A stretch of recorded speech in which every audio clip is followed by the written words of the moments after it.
Welkom by ons bespreking oor die voordele van die aanbied van krediet aan kliënte. Ons sal ondersoek hoe hierdie strategie 'n besigheid se finansiële prestasie kan verbeter en sy markbereik kan uitbrei, wat waardevolle insigte vir Rosebank kollega-studente kan bied. Aanbod krediet kan verkope aansienlik verhoog. Kliënte is meer geneig om aankope te doen wanneer hulle die opsie het om betaling uit te stel, wat lei tot verhoogde inkomste vir besighede. Verskaffing kredietopsies kan ook kliëntelojaliteit bevorder. Wanneer kliënte ondersteun voel deur buigsame betalingsterme, is hulle meer geneig om terug te keer, wat herhaalde besigheid en langtermynverhoudings verseker. Besighede wat krediet aanbied, kan 'n mededingende voordeel kry. Deur meer kliënte te lok as diegene wat nie kredietopsies bied nie, kan hulle in die mark uitstaan en hul algehele besigheidsgroei verbeter.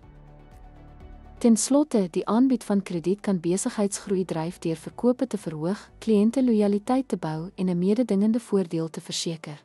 Dankie dat u by ons aangesluit het en ons hoop dat hierdie insigte waardevol is vir u toekomstige pogings.